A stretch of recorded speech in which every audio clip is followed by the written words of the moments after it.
Salut tout le monde, on se retrouve pour cette nouvelle vidéo, très content de vous revoir. Donc comme vous pouvez voir ici, ça change de format. Et oui, je vous l'avais dit dans une précédente vidéo, j'ai déménagé, voilà, ça y est, j'ai quitté mon appartement, je suis voilà, dans une maison maintenant, ce qui est beaucoup plus agréable déjà pour tourner, j'ai un peu plus d'espace pour moi comme pour mes autres bestioles. Donc très content voilà, d'avoir pu déménager. Donc les vidéos ont mis du temps parce que j'avais des examens à passer, pas médical, hein, juste des examens en niveau d'études. Le travail qui prend du temps, le déménagement qui a pris du temps, il y a eu Noël, il y a eu le Nouvel An, donc il y a eu pas mal de choses. Donc les vidéos ont pris un peu de temps, mais vous inquiétez pas, je suis toujours présent. Donc vous inquiétez pas, il manque un petit peu de décor, hein, je viens tout juste d'arriver, donc c'est normal que ça soit un petit peu encore vide. Malgré que l'autre côté de la pièce d'ailleurs, il y a plein de choses au mur, et juste là, il n'y a encore rien. Il va falloir que je l'habille un petit peu. Alors, de quoi allons-nous parler aujourd'hui? Donc déjà, il y a toute une série de vidéos qui vont être amenées à sortir là dans les prochaines semaines, prochains mois. Mais aujourd'hui, de quoi on va parler? On va parler d'un sujet important, comme vous l'avez vu dans le titre, de l'évasion des serpents. Ah, quelque chose qui peut arriver, qui est souvent fréquent malheureusement, mais en tout cas, pas trop de panique. Dans cette vidéo, je vais vous montrer quel comportement il faut avoir, comment chercher son serpent, où généralement on peut le trouver, quels sont les petits risques, les petites astuces pour le trouver. Donc je vais tout vous expliquer, accrochez-vous bien.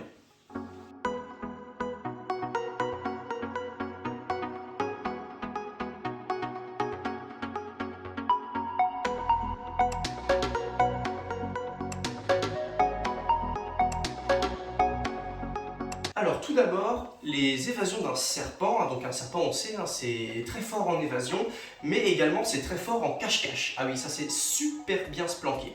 Hein, c'est un petit instinct de survie hein, qu'ils ont très bien développé là-dessus. Leur but c'est de se foutre dans un endroit où on sait, enfin eux, ils savent du coup, qu'on n'ira pas trop les enquiquiner, où ils sont tranquilles et il n'y a pas trop de mouvement, et par la même occasion, ils sont bien. Alors, un serpent s'évade déjà parce que de base ça vit pas dans un terrarium à l'état naturel, ça vit dans la nature, donc lui être entre quatre cloisons, c'est pas trop son kiff. Lui ce qu'il veut c'est se barrer, surtout s'il sait qu'il y a des humains à côté, donc ça craint un petit peu. Lui son truc, hein, son premier réflexe ça va être de se tirer. Surtout on va dire chez les juvéniles, vous venez tout juste d'en avoir un, là c'est l'une des premières fois de sa vie qu'il voit un humain, comparé à un serpent qui a 15 ans.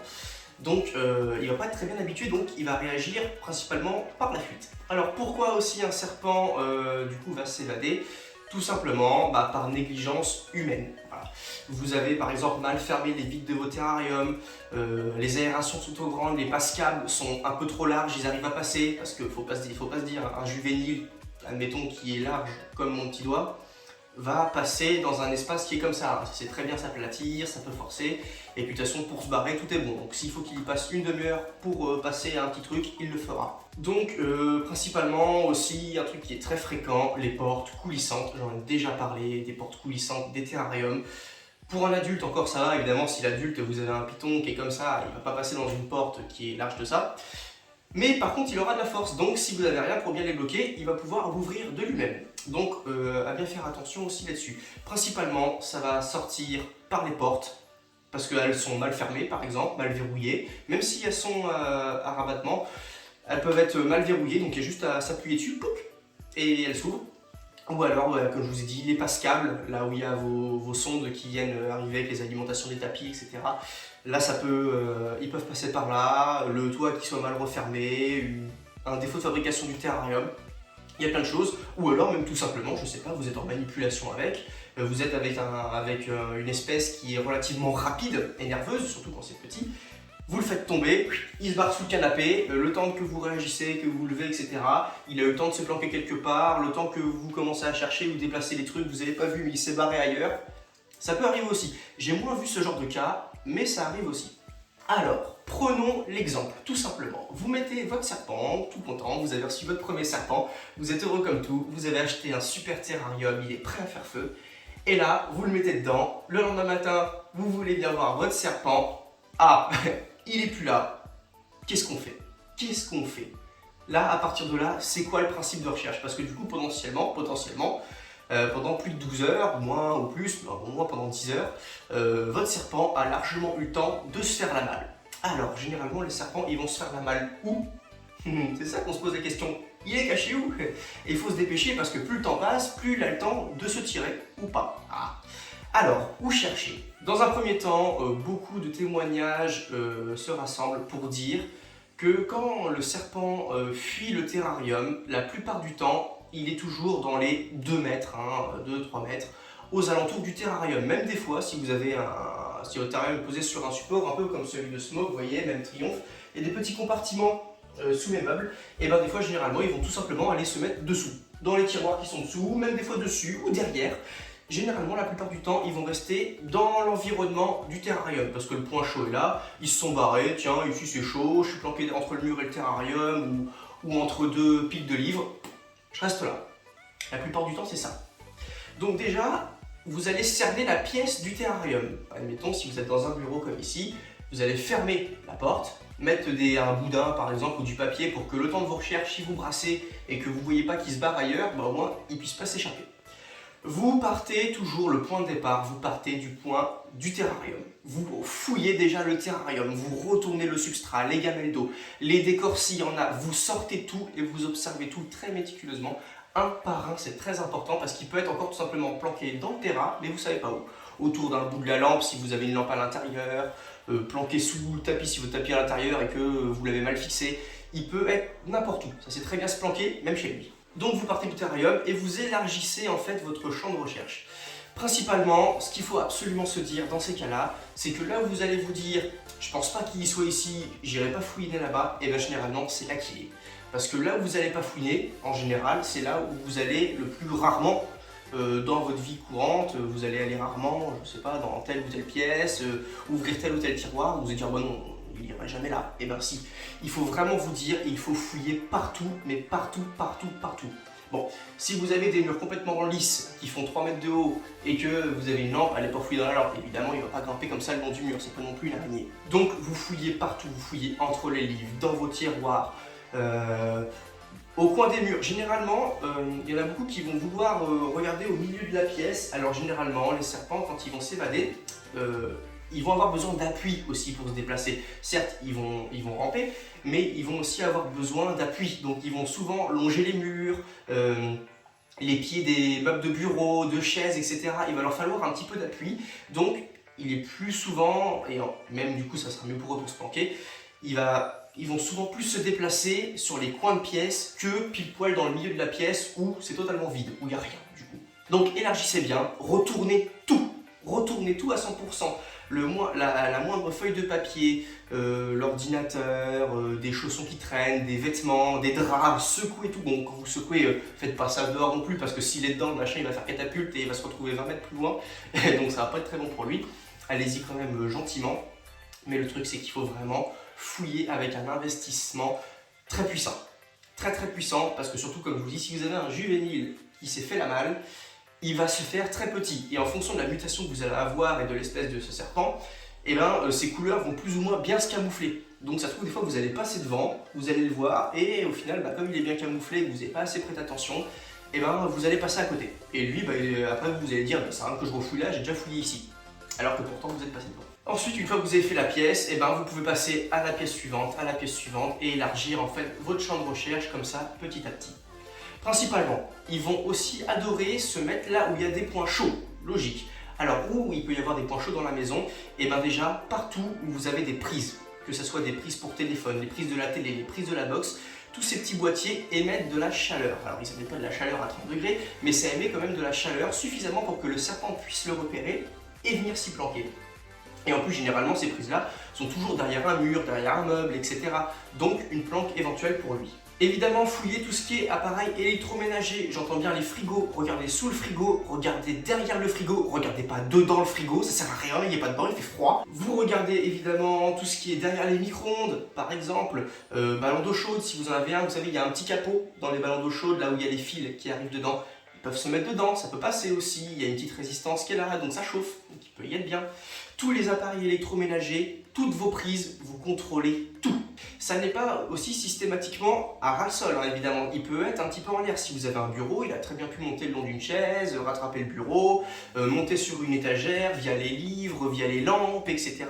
Via les fils, tout simplement. Par exemple, je vous prends l'exemple des fils de la box, des fils de la télé. Ça peut aussi s'enrouler autour. Par exemple. Donc admettons que vous avez fouillé toute votre baraque de A à Z, vous l'avez complètement démontée.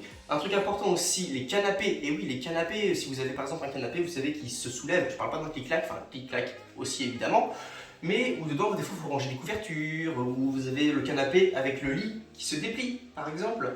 Et ben, fouillez ça aussi, mais fouillez vraiment partout. Fouillez sur le canapé, entre les coussins, par-dessous, là où justement les tissus s'arrêtent et les mousses après ils peuvent se mettre dans un petit repli, dans un petit creux. C'est déjà arrivé aussi. Donc il faut aussi les canapés, les lits, les penderies, tout ce qui va être chaussures, les chaussettes, les couvertures, des couettes qui traînent, des vieux oreillers, pareil, à fond dans l'inspection là-dessus. Donc là, mettons, oui, comme je vous ai dit, vous avez tout fouillé, punaise, le truc, il est nulle part. Mon Dieu, qu'est-ce que je fais maintenant? Plusieurs petites techniques que vous pouvez mettre en place même dès le premier jour, dès que vous avez vu qu'il avait disparu.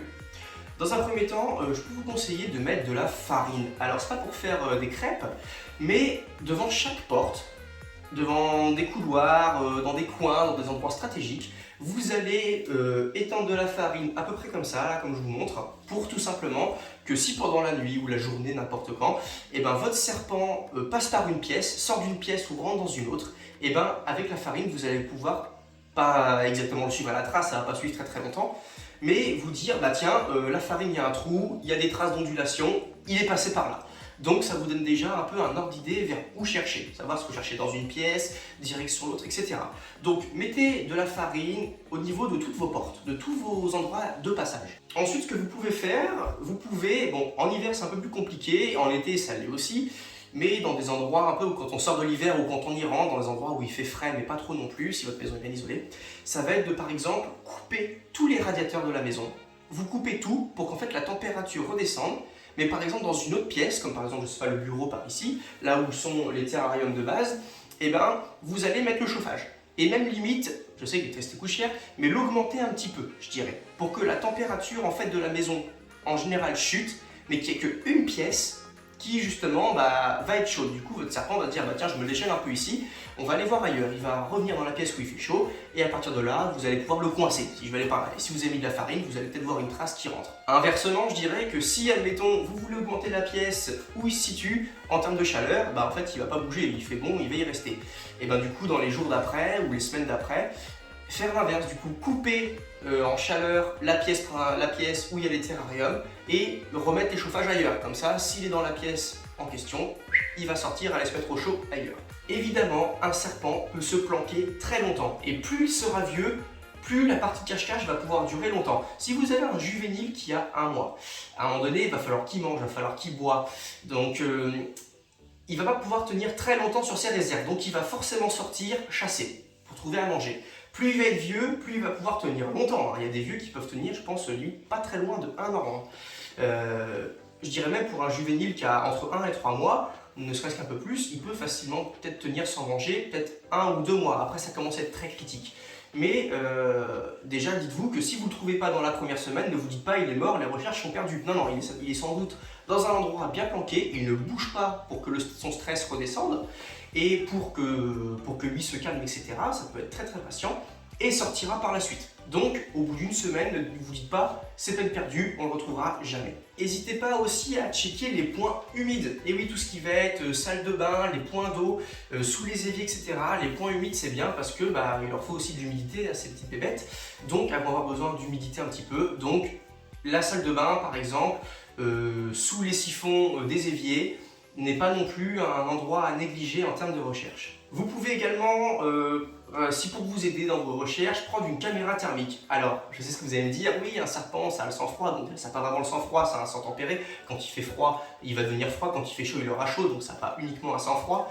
Mais surtout, la caméra thermique ne va pas vous aider pour trouver le serpent, vous dire « Ah, je le vois sur le truc, il est là ». Non, ça va surtout vous permettre de localiser des points chauds que vous aurez oubliés. Donc, admettons, voilà, vous dites « Bah tiens, je ne trouve pas ». Si vous avez une caméra thermique avec vous, parce que déjà ça coûte cher, donc si vous en avez une ou si vous pouvez en prendre une, n'hésitez pas à faire le tour de votre maison en partant du point principal pour voir où il y a des points chauds qui sont cachés, où vous dites ah, celui-là je l'avais pas vu, peut-être qu'il est là. Aussi les caméras classiques, caméras à détecteur de mouvement, je sais pas si on voit là, mais à côté de la lampe de triomphe là-bas, il y a un petit truc blanc, et ben c'est une caméra tout simplement, une petite caméra classique que vous pouvez acheter sur Amazon ou n'importe où. Alors ça ne me sert pas du tout à les fliquer s'ils se barrent, c'est juste que des fois quand je pars quelques jours, un week-end, etc., juste pour vérifier que tout se passe bien dans les terrariums, qu'elle soit toujours présente, qu'il n'y ait pas un problème quelconque, etc. Donc voilà, déjà vous avez énormément de cartes que je viens de vous donner entre vos mains. Soyez attentif aussi au bruit et aux objets qui bougent, parce qu'admettons si votre serpent est planqué sur votre bureau dans une bannette ou sous un truc, etc., et qui sort quand il va se déplacer, et bien s'il y a des stylos, il va sans doute rentrer en contact avec et par exemple les faire tomber ou les faire bouger. Donc dans la nuit, si vous entendez des stylos, des feuilles ou du papier qui se froisse un petit peu, bon c'est subtil, hein, mais ça peut vous dire tiens, il est peut-être dans le coin en train de se balader. Vérifiez bien aussi, si je reprends l'exemple du bureau, que si vous le rangez de telle façon, avec des feuilles qui sont là, des stylos qui sont alignés par exemple, et bien que le lendemain, ça soit au même endroit. Si c'est pas au même endroit et que personne n'est venu entre temps, peut-être que votre serpent est passé par là et que du coup, il a un petit peu tout bougé en se déplaçant. Ne pas paniquer, ne pas foutre le feu à la maison. La plupart des serpents qu'on a chez soi, que ce soit du Butatus, du Python, l'Ampropeltis, tout ça, c'est pas des espèces qui sont venimeuses. Donc ne vous dites pas, ouais mais si je m'endors et qu'il vient me mordre, alors j'ai déjà fait une vidéo sur les morsures, vous inquiétez pas, votre serpent va pas venir vous mordre parce qu'il sait pas quoi foutre de sa soirée. Et puis s'il vient vous voir, dans la beauté tant mieux, comme ça au moins vous l'aurez retrouvé. Mais ne vous inquiétez pas, ça va pas venir vous manger pendant la nuit. Et puis quand bien même s'il vous mord, vraiment faut le vouloir et c'est pas possible comme ça, faut vraiment l'enquiquiner. Et je vous dis, il va pas venir vous mordre par plaisir. Mais dans tous les cas, comme ces espèces-là n'ont pas de venin, ça va pas vous tuer. Donc aucune inquiétude. Sortez-vous aussi le truc de l'esprit en vous disant ouais mais s'il vient dans ma bouche, ils vont se dire ouais mais comment on avale des araignées pendant nos nuits? Alors déjà c'est faux, on n'avale pas d'araignées quand on dort la nuit, les araignées on dégage trop d'odeur pour eux. Et puis notre haleine déjà, ça leur convient pas, c'est trop chaud, on fait du bruit, on pue aussi pour elles. Donc déjà, aussi une idée reçue, on n'avale pas 3 à 4 araignées au cours d'une vie ou j'en sais rien pendant la nuit. Donc votre serpent encore moins. Et puis si vous avez un python qui est comme ça, avant qu'il rentre dans votre bouche, vous avez intérêt à dormir la goule franchement ouverte. Et franchement, votre serpent est très bizarre. Donc sortez-vous ça de la tête, n'ayez pas de crainte pour dormir la nuit. Vous serez peut-être plus stressé parce que votre serpent a disparu, vous ne savez pas où il est, mais ne craignez pas qu'il vienne vous mordre ou venir vous étouffer, etc. Sortez-vous ça de la tête, on n'est pas dans les films. Votre serpent, il va juste vouloir se planquer pour être tranquille et ne pas qu'il soit enquiquiné. Lui, ça va être son seul but et il sortira pour bouffer. En parlant de bouffe, aussi une petite technique que vous pouvez faire quand vous donnez à manger à un autre serpent si vous en avez. Parce qu'il y en a qui disent aussi que vous pouvez mettre des proies dans votre maison comme ça. Alors le problème, si vous mettez une souris, bon, déjà vivante, ça va poser un problème parce que du coup la souris va se balader partout et si la souris va se planquer dans un endroit et que le serpent le bouffe, bah, vous ne trouverez jamais la souris mais vous ne trouvez pas le serpent non plus. Si vous mettez une souris, par exemple, vous décongelez une souris, vous la faites chauffer, vous la mettez au milieu de la pièce ou dans un coin de pièce, ce que je conseille parce que je vous dis les serpents ça va pas forcément aller au milieu de la pièce. L'odeur de la chaleur de la souris va émettre pendant un quart d'heure, voire une demi-heure. Après la souris va redescendre en température et elle émettra plus de chaleur, elle sera froide du coup. Donc ça va pas marcher longtemps et en plus vous aurez craqué une souris pour que dalle.